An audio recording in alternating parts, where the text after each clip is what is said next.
جارەکەدی ڕوویدانەکە ئاگری لە پایتەختە عێراقی هاتە ڕیدان وەک هەمی جاران هۆکارن بە ڕیدانی نەهاتنە دیارکردن دەمژمێرن هێسپێدێ هەتا یازدەی بەرینی فرو بدەمێ بەغدا ئەلوا جەمیلە ئالیە ڕەسافە شەوتی و نزیکی چل کوگایەن کەل و پەلێن خانێ زەرەر و زیانەکە مازن پێگەشتن صوت انفجار بعدين لحق نار دەنگی پەقینێکی هات پشتی وێ پەقینە ئاگیر دوورە هات و چەند کەسی کەفتن و نەکارن ژیانە خۆ بپارێزن وەک هون دبینین کو زەرەرە بمە گیهاندینە و مە شەهیدێک دا و ئەوانەهاژ چار وڵاتên ئیساغرەمیە و برینên wan dijwarin و ئەو زەرەرە bi kelûpelan gihêştin. فەرماندە پۆلیسê milî li Resafê çandîn zanyarî derbarê vê rîdanê ragihand û wek pêdivî ew zanyarî kêm bûn lê amaja hokarekê kir ku ji ber bilindbûna pila germê rîdanên agirî têne rîdan.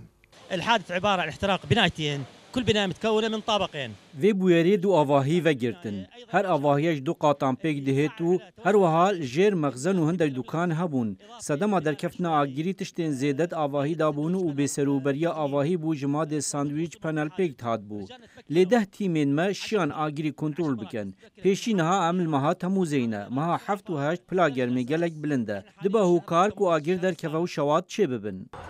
وەزارەتا تەندروستی و ساخلەمیێن بەغدا پشتی چەندین پەیوەندیان چوو بەرسف نەدان و چەند کەس ئەدوێ ڕیدانێ گیانێن خۆڵدەستداینە و چەندژی بریندار بووینە هەر مەهەکێدا لە بەغدا ڕیدانێن ئاگری تێنە ڕیدان و تەمی جارانژی وەک تێتە ڕاگەاندن ji ber şorta karebê an jî ji ber bilindbûna pila germê ye li Bexda Nezar Ebdullah dengê Amerîka